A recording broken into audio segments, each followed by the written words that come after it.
Luxanna, or Lux, as she prefers to be called, grew up in the Demacian city of High Silvermere, along with her older brother Garen.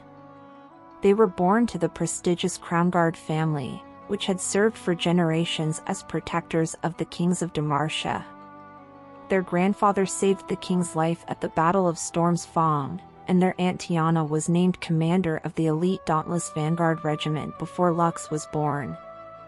Garen took to his family's role with fervor, joining the military when he was still little more than a boy. Lux, in his absence, was expected to help run the family's many estates, a task she resented, even as a young child. She wanted to explore the world, to see what lay beyond the walls and borders of Demacia.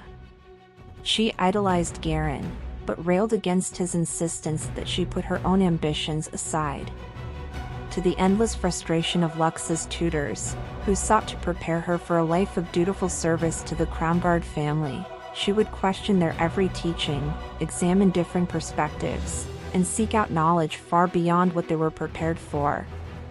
Even so, few could find it in themselves to stay angry at Lux, with her zest for life and intoxicating optimism.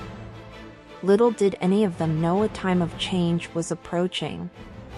Magic had once brought Runeterra to the brink of annihilation, and Demacia had been founded as a place where such powers were forbidden.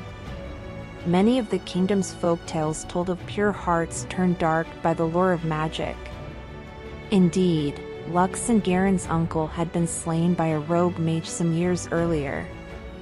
And there were fearful whispers, rumors from beyond the Great Mountains, that magic was rising once more in the world. Riding home one fateful night, Lux and her horse were attacked by a ravenous saber-wolf pack. In a moment of fear and desperation, the young Lux let loose a torrent of magical light from deep within her, routing the beasts but leaving her shivering in fear. Magic, the terror of Demacian myths, was as much a part of Lux as her Crownguard lineage. Fear and doubt grew in her. Would she become evil? Was she an abomination, to be imprisoned or exiled? At the very least, if her powers were discovered, it would see the Crownguard name disgraced forever. With Garen spending more time away from High Silvermere, Lux found herself alone in the halls of their family home. Still, over time, she became more familiar with her magic, and her sleepless nights, willing her inner light to fade, became fewer and fewer. She began experimenting in secret, playing with sunbeams in the courtyards, bending them into solid form, and even creating tiny, glowing figures in her palm. She resolved to keep it a secret, as much as she could. When she was 16, Lux traveled with her parents Peter and Agatha to their formal residence in the great city of Demacia, to witness Garen's investiture into the honored ranks of the Dauntless Vanguard. Lux was excited. It was a monument to the noble ideals of the kingdom, with every citizen protected and cared for, and it was there that Lux learned of the Illuminators, a charitable religious order working to help the sick and the poor.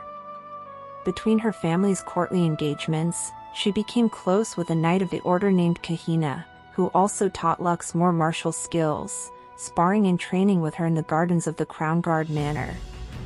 Spending more time in the capital, Lux has finally begun to learn about the wider world, its diversity, and its history.